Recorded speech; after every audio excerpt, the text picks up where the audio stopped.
मेरा नाम गीता है। मैं अपने माँ बाप की इकलौती बेटी हूँ। मैं एक गरीब घराने में पैदा हुई। मेरे पिताजी शहर जाकर मजदूरी करते थे, तभी हमारे घर का गुजारा चल पाता था।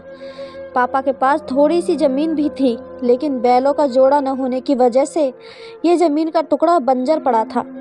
अगर बैल होते तो हल चला पाते। पापा गांव से रेत भरकर शहर ले जाते थे, जहां एक मंदिर बनाया जा रहा था। वहां उनकी मुलाकात नवीन नाम के एक मिस्त्री से हुई, जो बैलों के एक जोड़े का मालिक था। वह उनको बेचना चाहता था। पापा ने उससे कहा, तुम्हारे बैल बहुत अच्छी नस्ल के और जवान हैं, तो इन्हें बेचने की ज़रूरत क्यों पड़ गई। वह बोला, मुझे शादी करनी है, मैं इन्हें बेचकर शादी करूँगा। हमारे पास ज़मीन तो है ही नहीं, मैं बैल रखकर क्या करूँगा। वह लड़का पापा को पहले ही पसंद आ चुका था, इसलिए पापा ने उसे तुरंत कह दिया कि अगर मैं अपनी बेटी का रिश्ता बैलों के बदले तुम्हारे साथ कर दूं, तो क्या तुम उसे अपनाने के लिए तैयार हो। मेरे पास 4 एकड़ ज़मीन है, वह भी पास में ही मौजूद है, और बैल हो तो हमारी ज़िंदगी आसान हो जाएगी और तुम्हारा घर भी बस जाएगा। वह कहने लगा, मुझे मंजूर है, तुम ये बैल आज ही ले जाओ, मैं कल तुम्हारे घर पर आकर बाकी बातें तय कर लूँगा। अगले दिन नवीन हमारे घर आ गया। क्योंकि कई सालों से हमारी ज़मीन बंजर पड़ी थी, इसलिए पापा ने बैलों की जोड़ी के बदले में मेरी शादी नवीन से करवा दी और बस मुझे एक जोड़ा पहनाकर नवीन के घर भेज दिया। शादी के अगले दिन ही पापा कहने लगे, बेटी चली गई है और घर में बैलों का जोड़ा भी आ गया, अब बिल्कुल भी बुरा नहीं है। लेकिन जब उन बैलों के गले में घंटी बजती तो मेरी माँ को उन घंटों की आवाज़ मेरी याद दिलाती थी। यहाँ तक कि कभी कभी तो उसकी आंखों से आंसू टपक पड़ते थे। मगर पापा इस सौदे से बहुत खुश थे। फिर एक दिन वो बोले, 2 सालों से कुएं में एक बूंद भी पानी बाहर नहीं निकाला गया, इसलिए वीरान पड़ा है। अब बैल हाथ आए हैं तो अब कुएं में पानी खत्म हो गया, लेकिन शायद बैल आ गए हैं तो सब सही हो जाएगा। बस अब इन्हें सर्दी से बचाना है, वरना हम इनसे हाथ ना धो बैठें। यूं ही दिन गुजरने लगे। मैं ससुराल में बहुत खुश थी और मैं खुशकिस्मत हूँ कि मुझे नवीन जैसा कमाऊ और संस्कारी पति मिला है। वह मेरे दुख सुख में मेरा साथ देता है। मैं उसे पाकर बहुत खुश थी, वह भी मुझे पाकर बहुत खुश था। एक दिन वो कहने लगा, तेरे जैसी पत्नी 2 बैलों के बदले में मिल गई। मैंने बड़े फायदे का सौदा किया है। बैलों में क्या रखा है, तू हंसती है, मुस्कुराती है, मेरा ख्याल रखती है। तुम मेरे लिए किसी दौलत से कम नहीं हो। ऊपर वाला हमारी जोड़ी हमेशा बनाए रखे, बस उम्र भर हम साथ रहें। उसे मुझसे बहुत लगाव था और वह मेरी बहुत कद्र करता था। अपने गांव में उसने मेरे लिए पक्का और खूबसूरत घर बनवाया। उस घर में मेरे अलावा मेरी सास, ससुर और मेरे 2 देवर और एक जेठ जी भी रहते थे। वह भी कमाऊ थे। मतलब ये कि बहुत ही खुशहाल घराना था और शहर भी उनके गांव के नज़दीक था। यह घर इतना बड़ा नहीं था, पर मुझे यहाँ आकर ज़िंदगी का सुख और हर खुशी मिल गई थी।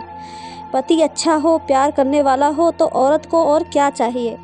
ऊपर वाले ने हमें 2 बच्चे दिए। हम बहुत खुश थे कि अचानक मेरी ज़िंदगी में भूचाल आ गया। वक्त ने करवट ली, हमारे हालात ही बदल गए। एक दिन मैं अपने बच्चों को झूला झुला रही थी कि अचानक छोटा देवर भागता हुआ आया और बोला, भाभी गजब हो गया। भाई और तुम्हारे माता पिता काम से शहर जा रहे थे कि अचानक एक ट्रक से उनका एक्सीडेंट हो गया और वे वहीं मौके पर इस दुनिया से चले गए। अस्पताल ले जाने की भी नौबत नहीं आई। भगवान जाने कि कैसे ट्रक के ब्रेक फेल हुए और उन तीनों की उस तरफ से भयंकर टक्कर की वजह से रोड क्रॉस करते हुए मौके पर ही मौत हो गई। मेरी तो जैसे दुनिया ही उजड़ गई थी। कुछ दिन ऐसे ही गम में गुजर गए। एक दिन मेरे सामने एक ऐसी हकीकत आई कि मैं दिल थाम के रह गई। वैसे तो मेरे बड़े जेठ मुझसे उम्र में 8 साल बड़े थे, लेकिन मेरी खूबसूरती उनके दिल में घर कर गई थी। मैं रो रो कर उम्मीद भरी नज़रों से कभी सास ससुर को और कभी देवर की ओर देखती। देवर की पत्नी भी इस दुनिया से बहुत पहले ही जा चुकी थी। मेरे देवर ने कहा, माँ गीता भाभी को कहीं धक्के खाने की ज़रूरत नहीं है। इनको इस घर में प्यार है और इनके 2 मासूम बच्चे भी हैं। पूछ लो, अगर चाहती हो तो मैं इनसे शादी कर लूँगा। बेचारी दर बदर न भटकें और ना ही अपने बच्चों से अलग हों। जब ये बात मेरे सामने आई तो यह सुनकर मेरे दिल को सुकून मिल गया और बच्चों से दूर होने का डर भी खत्म हो गया। घर और बच्चों की खातिर मैंने अपने देवर से शादी करने की हामी भर ली, मगर मेरे जेठ को ये बात बिल्कुल भी पसंद न आई। उसकी गंदी सोच थी, वो मुझसे अपने जिस्म की हवस पूरी करना चाहता था। उसने कई बार मुझे अकेला पाकर टॉर्चर भी किया, लेकिन जब मैं ना मानी तो उसने मुझे बर्बाद करने का प्लान बना लिया। अपने छोटे भाई यानी मेरे पहले पति के सामने उसकी बोलने की बिल्कुल हिम्मत नहीं थी, इसलिए उसने मुझे उनके रहते हुए कभी कुछ नहीं कहा। लेकिन अब उसका दरिंदापन धीरे धीरे बाहर आ रहा था। मैं भी क्या कर सकती थी? खुद को जमाने की गंदी नज़रों से बचाने के लिए एक हमसफ़र की ज़रूरत तो पड़ती ही है, लेकिन जो ज़िंदगी भर साथ निभाने वाला साथी था वह तो अब इस दुनिया में ही नहीं था। मेरी देवर से मेरी शादी तय हो गई।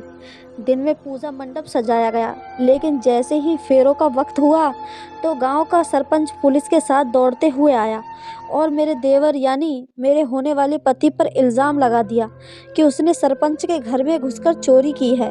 यह इल्ज़ाम सही था या गलत ये तो कोर्ट तय करेगा, लेकिन फ़िलहाल उसको जेल जाना था, क्योंकि ये इल्ज़ाम गांव के ऐसे आदमी ने लगाया था कि पुलिस भी उसकी मुट्ठी में थी। देवर के जेल जाने के बाद जेठ ने तुरंत अपना सर उठा लिया। उन्होंने कहा, अब जमींदार का जुर्माना भरकर ही भाई को रिहा कर सकेंगे, मगर पैसे कहाँ से आएंगे? उसकी नज़र तो पहले से ही मुझ पर थी। फिर उसने अपनी माँ से आहिस्ता से कहा कि मेरी एक आदमी से बात हो गई है, उसने गीता को 50,000 रुपये के बदले खरीदने की हामी भरी है। 50,000 सरपंच को देंगे तो भाई जेल से बाहर आ सकता है। ये तय हो गया और दोनों माँ बेटा मेरे पास आए और कहा, गीता तैयार हो जाओ, आज तुम्हें मौसी के घर जाना है। मैंने मना किया तो वो कहने लगे कि आज पुलिस आएगी तो तुम्हारा घर में रहना ठीक नहीं है, कहीं तुम्हें गिरफ्तार करके ना ले जाए। मैंने कहा, मुझे क्यों गिरफ्तार करेगी, भला मेरा क्या कसूर है? उन्होंने कहा, पुलिस गरीब की बेबसी देखती है, उसका कसूर नहीं। अब हमारी इज्जत पुलिस वालों के हाथ में है।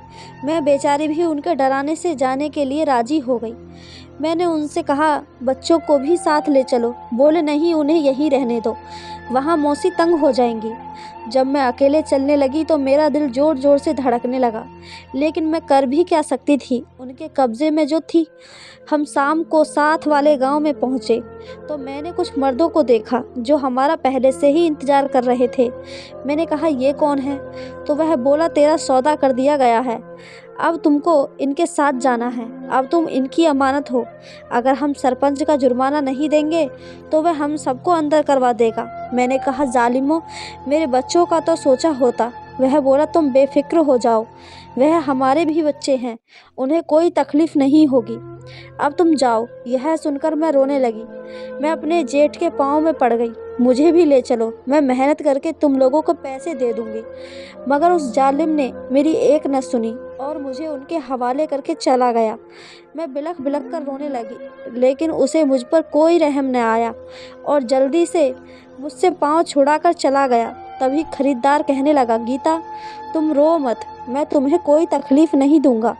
मैं पहले ही जानता था कि तुम्हारा ये जेठ बहुत शातिर है, इसलिए मैंने तुम्हें खरीदने की हामी भर ली थी, ताकि तुम्हारा जेठ किसी और के पास तुम्हारा सौदा करने ना जा सके और तुम्हारी ज़िंदगी बर्बाद होने से बच जाए। मैंने उसे गुस्से से कहा, तुम तकलीफ़ दो या ना दो, मेरी तकलीफ़ दूर नहीं हो सकती, क्योंकि मेरे 2 छोटे छोटे बच्चे हैं। मेरा छोटा बेटा अभी बस 9 महीने का है। लेकिन वो कहने लगा, अब क्या कर सकते हैं, होता वही है जो किस्मत में लिखा है। अगर तू चाहती है कि तेरा जेठ तेरा सौदा कहीं और कर दे तो तू चली जा वापस, तू आज़ाद है, मैं तुझे नहीं रोकूंगा। लेकिन एक बात याद रखना, तुम्हारा अब कोई सहारा नहीं है। माँ बाप और तुम्हारा पति अखिल पहले ही दुनिया छोड़कर जा चुके हैं और अब तुम्हारा होने वाला पति भी हवालात में है। तुम्हारा जेठ मौका पाकर तुम्हें फिर से बेचने की कोशिश करेगा और ज़रूरी नहीं है कि तुम्हें दोबारा कोई अच्छा इंसान मिल सके। तुम अब सुरक्षित हाथों में हो। बेहतर यही रहेगा कि मुझसे शादी करके आराम से बाकी की ज़िंदगी गुजार लो। रोने धोने का कोई फ़ायदा नहीं है। उसने मुझे समझा बुझाकर तैयार कर लिया। मैं मजबूर थी कहाँ जाती। फिर हमने शादी कर ली। कुछ दिनों के बाद खबर मिली कि मेरे देवर को सरपंच के घर चोरी करने के जुर्म में सज़ा हो गई। भगवान जाने उन पर लगाया गया ये चोरी का इल्ज़ाम सच था या झूठ, या फिर मेरे देवर को अपने रास्ते से हटाने के लिए इसमें भी मेरे जेठ की ही कोई साजिश थी। क्योंकि मैं अपने देवर को बहुत अच्छी तरीके से जानती थी। उनकी आदत बहुत अच्छी थी। वे चोरी नहीं कर सकते थे, लेकिन गवाहों और झूठे सबूतों के आगे किसी की नहीं चलती है। मैं तो बस अब यही प्रार्थना कर सकती हूँ कि भगवान मेरे देवर को जल्द से जल्द रिहा करा दे और उन्हें एक अच्छी ज़िंदगी दे दे। मैं यहाँ खुश तो नहीं हूँ, लेकिन फिर भी ऊपर वाले का शुक्र अदा करती हूँ कि उसने मेरी ज़िंदगी बर्बाद होने से बचा ली। मेरा खरीदार अब मेरा आखिरी सहारा है। मैं दुआ करती हूँ कि ऊपर वाला उन्हें हमेशा खुश रखे, जिसने मुझे ये नई ज़िंदगी दी है, वरना मेरे जेठ ने तो मुझे बर्बाद करने में कोई कसर नहीं छोड़ी थी। ये तो मेरी अच्छी किस्मत थी कि मेरा खरीदार अच्छा इंसान निकला, जिसकी वजह से मैं दर बदर भटकने से बच गई। कुछ दिन बाद मेरे खरीदार ने मेरे बच्चों को भी मेरे पास ला दिया। अब मैं बहुत खुश हूँ। दोस्तों, आपको क्या लगता है, क्या वाकई मेरे देवर को चोरी के जुर्म में फंसाने वाला मेरा जेठ ही था? कमेंट करके हमें ज़रूर बताएं। और मुझ पर बीती हुई इस दर्द भरी कहानी के बारे में आपकी क्या राय है, ये भी हमें कमेंट करके ज़रूर बताएं। और कहानी अच्छी लगी हो तो चैनल को सब्सक्राइब, वीडियो को एक लाइक ज़रूर करें। धन्यवाद दोस्तों।